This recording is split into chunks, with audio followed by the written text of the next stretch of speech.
And welcome to another Cardinals Nest. This is the show where we interview St. Mary's University coaches and student athletes and get caught up on their season. I'm the faculty athletics representative, Dean Beckman. My co-host once again is Donny Nadeau, our sports information director. And Donny, today we have Nick Rizzo on the show. He is our head women's soccer coach for the Cardinals. And Nick, we're off to a really good start to the season, 6-0. But before we get to all of that, it's got to be nice to be playing fall soccer again. Last time we talked to you, you were in a rare spring season. Yeah, no, that was, to be honest, I feel like it was the luckiest thing for me ever as a new coach, transitioning into the program, because normally I would have practices with them, but we got to play 8 games in the spring. And so for me, learning our players, learning our team, allowing them to play in the system that I wanted to play in, which is a little bit different than what they played in the past. I think it was just probably the biggest blessing in disguise for me to have a spring season, because the players returning, it wasn't as much of a learning curve these first few games. Obviously, we have to get the freshmen and the transfers kind of implemented in the system, but the rest of the guys, we had maybe changed 1 or 2 positions, but everyone else was pretty familiar with what their expectations were going into this year. Nick, talk a little bit about the spring in terms of what the biggest adjustment maybe the players had coming into your system, and maybe what biggest, hurdle for you coming into or returning to St. Mary's. Yeah, I think system-wise, we switched from a 3-5-2 to a 4-3-3, and I think that was a bit of a learning curve in a few ways, because for the forwards, it actually ends up it can give you a lot of more opportunity to get in front of the net and get shots. And I think you're seeing that more this year now than you might have seen it in every game that we played in the spring. I think that was a bit of an adjustment, especially with having 2 center backs. But fortunately, with Quinn McCranahan, she was a brilliant soccer brain, and we miss her insanely. And she was able to kind of organize the defense on really short notice in the spring, which I think really helped us out. And I think that allowed a lot of the other players to start learning it a little bit better, because they had Lisa in their ear, they had Quinn in their ear. And so I think they learned the system pretty quickly. And I think, especially with our wingers now, I feel like we're doing exactly what the system is designed to do. You're supposed to be getting a lot of goals and assists from your wing players. And now this year, we are leading scorer as a winger. And so I think that was a decent adjustment for them. I think for me, it was just I think the toughest thing that I experienced in the spring is how difficult the MIAC is every single game. And that's not to knock on the conference that I was at previously, but you had a few games every year that most likely you didn't have to even play your best game and win. And there's no team in the MIAC right now that if you don't play your best game, you're going to win. You can't get away with it. And so that's, I think, the biggest adjustment for me is you play 11 tough games to end the year. And that's a challenging mental battle to constantly be engaged and get those guys engaged. Nick, I think we kind of chatted a little bit before we started recording in that outstanding start, 6-0 to begin the year. But I think if you kind of dive into that a little bit and you look at the fact that you've played 5 of those games on the road, you just finished playing 3 games in 4 games in 5 days or whatever it was. Just a crazy, you've been in the midst of a crazy schedule. So really that 6-0, it says a lot about the determination of this team, and that you've had to be on the bus, almost daily.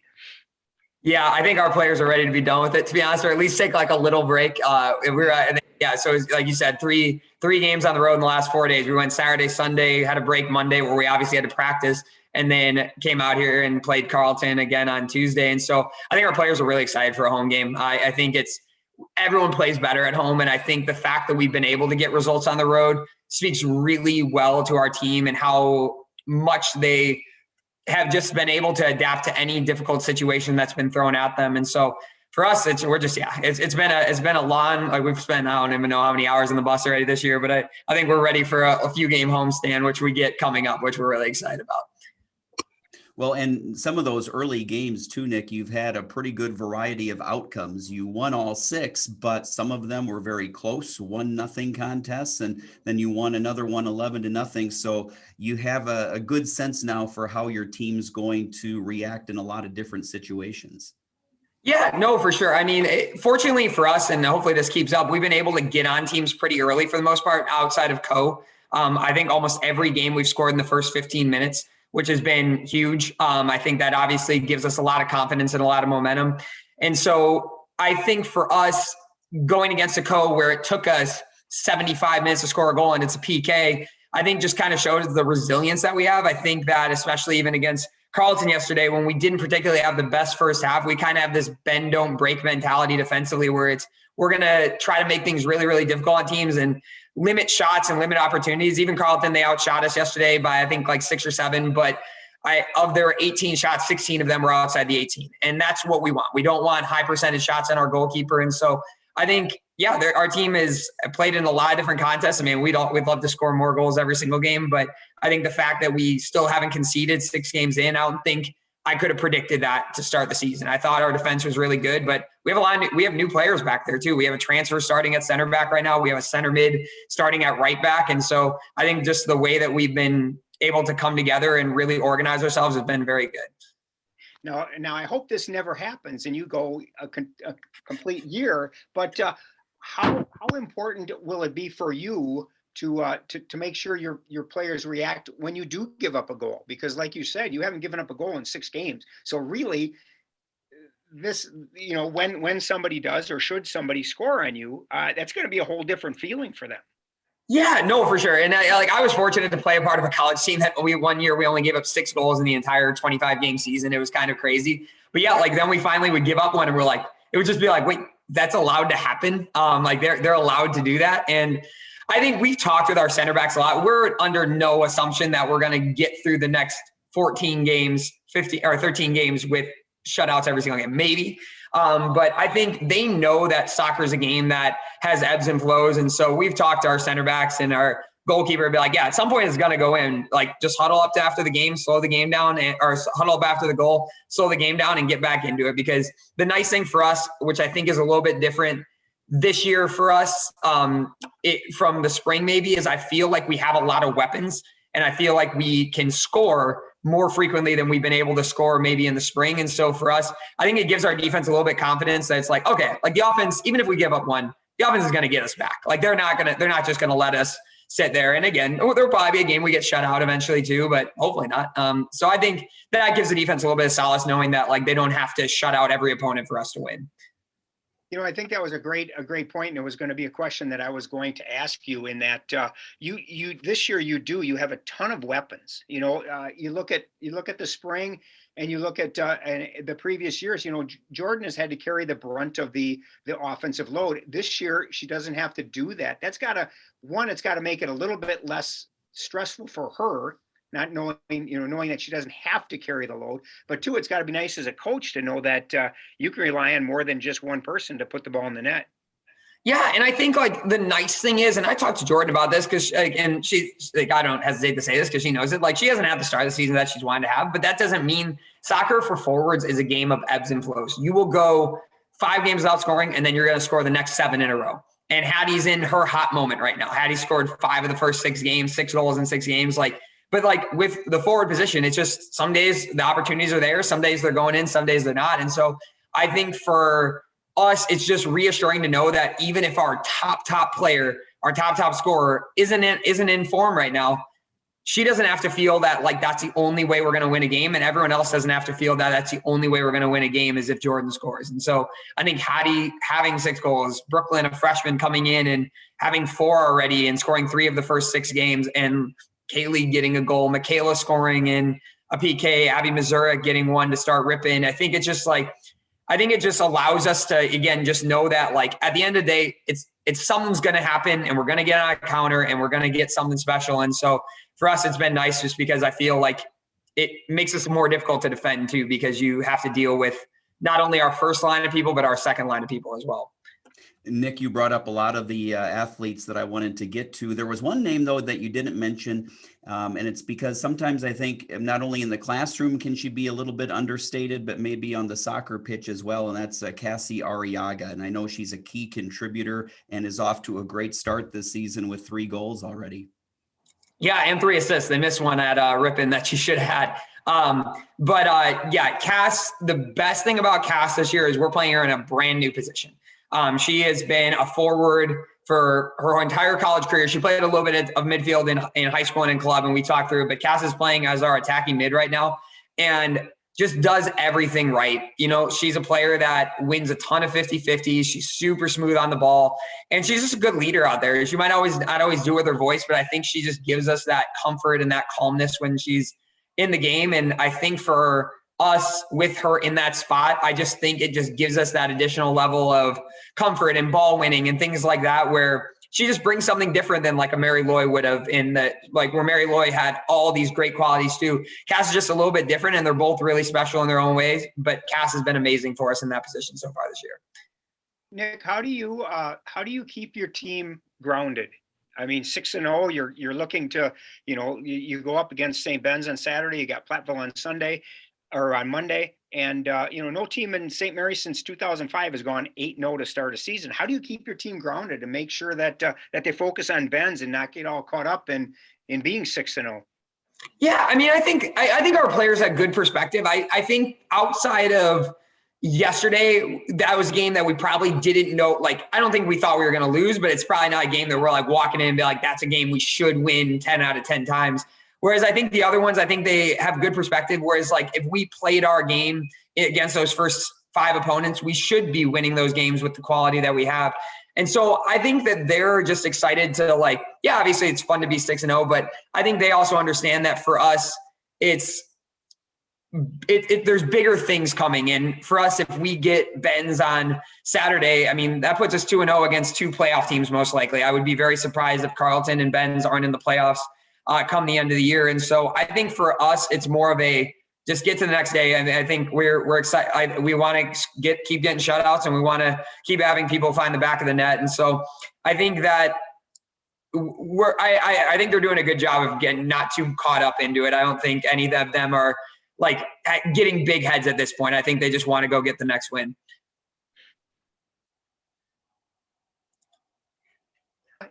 Can you talk a little bit about, we've talked about the fact that you've got 6 shutouts in 6 games. Talk a little bit about your goalkeepers. I mean, they really haven't necessarily been tested until Alexis was really yesterday against Carleton. But before that, I don't think you'd given up more than 2 shots on goal. So talk a little bit about the 4 of them, because you have 4. They've all seen some time, and what they bring to the table. Yeah, I mean, that's the nice thing, luxury this year. I think like, the team keeps joking every year. It's like we have 4 goalkeepers. Like most of the time, they'd never had more than like 2 in the previous years. And with injuries, like Gabby had to play like every single game because Lex was pretty much injured her entire first year. So I think it's really cool. We have, like, again, a great mix. Lex is super special. I mean, you watch the big thing about goalkeepers is, yeah, you might not see a shot for 5 games, but then you're going to get one that we need you to get. And she had one yesterday that was a tough save, and she got it for us. And again, hopefully we don't have to hopefully we don't need her to make those many difficult saves, but she came up with it yesterday and was just calm and has that big calming presence. Maddie, as a sophomore, again, is just a good goalkeeper. And again, we have 3 goalkeepers that are on the bench that could easily be playing, and we feel comfortable in them. Leah and Megan as freshmen, and I think every day in practice show up with and just an energy and come up with a special save that, I remember there was one practice where Leah had was just stonewalling everyone. Sophie had a shot, and she not only dove and got the save but caught it, and everyone's like, what the heck? And so I think it's fun for us because I think it's pushing Lex. And I also think that it gives us that comfort that if something does happen, we have 3 goalkeepers that are ready to step into any game that we put them in. Nick, earlier you were talking about the quality of the conference. Maybe talk about the mental preparation that you have to help some of the freshmen with coming in, because this is their first taste of conference play now, and now you're going into the heart of the conference schedule. So what sort of things do you do to prepare them for that, or do you rely on some of your upperclassmen to assist with that? It's funny. I feel like we have to prepare the upperclassmen almost more than the freshmen. I think the freshmen are just blissfully naive to they're oh, we're going to play Carleton. Great. They don't know the history. They don't know that we've beaten them one time in the last 17 games. And so for us, it's when we go into that game as the freshmen, they're they have no perception of anything. I just say this word and it's endearing, but I was they're just little idiots, they have no idea what's going on. And so I think that for us, especially in the spring and going into this season, like, I think it's getting our upperclassmen to realize that we're a good team now, and that since and knock on wood, but since I've been here, our record against the conference is 4-2-1. And so like, it's not like we played scrubs. We played Thomas, we played Benz, we played Cates, we played Carleton. Like, we played every one of the top 6 teams outside of Bethel from 2019. And so I think it's getting our upperclassmen to realize, hey guys, like, we're here. Like, this, we're not the team that like people just come to and get an easy win. Like, I think we've started to change, hopefully, the perception. And I think they were starting to do that in 2019, but I think we started to change the perception of what St. Mary's looks like in the conference. And so, yeah, like, I think the freshmen just have no idea what's going on. And so I think it's the upperclassmen probably let them know what's going on every once in a while, but I just don't think they have any idea. You know, how big of, I think you really hit on a great point in that. I think that, you know, St. Mary's soccer is on the upswing. They are making a statement, and for you as the head coach, how important is that to get your players to realize, you know what, this team is for real, and you know what, teams are going to have to watch out because we're coming. Yeah, I've always told people it's way more fun to be the hunter than the hunted. I've been on both sides of it now. Like, when I first took over at Monmouth, we were definitely near the bottom. I think we were in like 9th place, like when I started out of 10 teams. And so like, and then we were eventually able to be the top of that conference. And it's really fun being the hunter. And then like, once you get to being like the top. And so I just keep trying to tell the players, like, enjoy this stuff, because like right now, like, there's no pressure on us. Every game, I told them yesterday, like, Carleton's at home and they're a top 6 team. Like, they should beat this. They should win this game on paper. But like, that doesn't mean that like you still have to play the soccer games. And so I think for them, it's kind of fun, because I think they've probably put some pressure on themselves because they know they want where they want to be at the end of the season. But it's definitely fun to be the hunter right now. I think we still get to go in every game being considered the underdog. And for us, that's a fun position to be in. I think it's a lot more difficult to be the one that has to bring your A game every single game. Nick, where do you see still some areas for your team to improve to get where you think your team should be by the end of the season? I think, and again, I'm going to say this, and I feel like I still sound like I'm starting to sound like a crotchety old man. Like, we have 6 shutouts, and I'm going to be like, the defense still needs to improve. But I think that there are some things defensively, like if we would have done 1 or 2 things differently yesterday, we probably could have cut the amount of shots they had in half. And we were stepping when we probably should have been dropping, or at least not picking the right moments, and we're reacting more than anticipating. And so I think in our back group, which has been amazing, Soph and Jenna Zimmer have been as good as 2 center backs you could ask for. Lindsay, Dara, Abby, Allie, Paige Keaton have been all amazing. Everyone's put in a shift for us. I think for us is just to continue to get that organization. And I think for us, we're getting super high percentage chances. We just got to bury them. Like, we had one yesterday with 20 to go that if you put that in and it's 2-0, like, that game's over. We're a stout enough defensive team that with 20 minutes to go, we can just absorb pressure and they might score 1. I don't think they're scoring 2. And so I think it just kind of forced us to be a little bit more defensive a little bit earlier than I would have liked to get the result. But I would say if we can finish our high percentage chances, which we're getting every single game, especially with our speed on the wings, and just, again, be a little bit more organized defensively, I think that will put us where we need to be at the end of the season and allow us to compete with everyone in the conference. Well, it is crazy that he's talking about being more defensive when he hasn't given up a goal. That's good, Nick. That's classic coach speak right there, buddy. I keep telling the players, I feel like a crotchety old person, like, just being like, well, that wasn't good enough. You guys are 6-0 and you're like, blah, blah, blah. It's just like, I probably need to enjoy it a little bit more, to be honest. I feel like I was probably a little stressed yesterday because we weren't doing the things that I wanted us to do. And I think that almost reflected on the field. So I think I need to probably reel it in on my stress level a little bit so it can calm them down a little bit more. I think I was probably a little bit too intense yesterday and probably caused a lot of players some stress. So hopefully Saturday I can reel it in a little bit. Nick, last week I asked our men's coach this question, so I'll ask it of you as well. Now that you've experienced both a spring season and, of course, the regular fall season, do you have a weather preference, spring or fall, for soccer?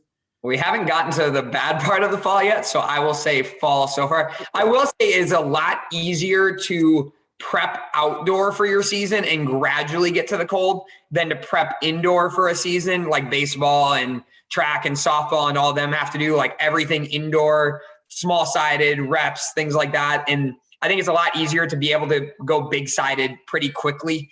And I think so just from a preparation injury standpoint, I think it's a lot easier for us to be able to start in warmer weather and gradually get to the colder, because like you slowly adapt to the fact that it's freezing, as opposed to in the winter, you just like get out, you go from inside to like, hey, it's 45 degrees today, let's go practice. And players are like wearing layers that they can't even move their arms in. Yeah, but some of those October games are pretty darn cold. I don't envy the SIDs, the student workers, because like at least our players are running around. Like all the rest of us are just like standing there being cold. Yes. Nick, have you do you feel pretty comfortable now in your role as our head coach? I mean, like you said, you came in last year. The spring was your first year. I know you're an experienced St. Mary's person, having been here once before, but are you feeling pretty comfortable as the head coach now?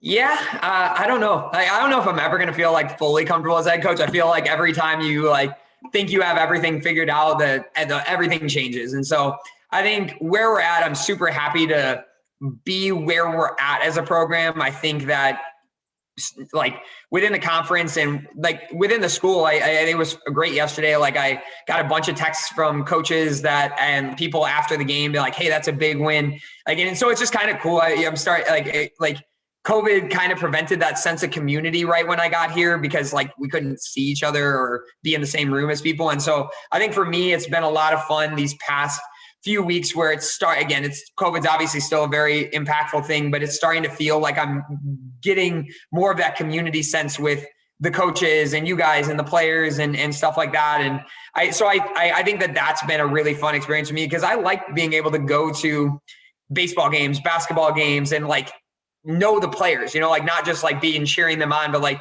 actually be able to say hi to them in good game and stuff like that. And so I think I'm starting to get a lot more of that sense of community now that we're able to have a little bit more freedom around campus, as like vaccines and COVID is starting to go down a little bit. But yeah, so definitely a little bit. I don't know. That was a terrible answer. Yes and no. I have no idea. No, actually, it's probably a terrible question, but I don't know. We both did really well. Well, Nick, I know that both Donny and I, and of course all of the fans and students here at St. Mary's, looking forward to having a few more home games on the schedule in the next few weeks. So we appreciate you being on the show today, and good luck here the rest of the season. Thank you, guys. Thanks, Nick. All right, that's going to do it for the Cardinals Nest. Thanks for watching.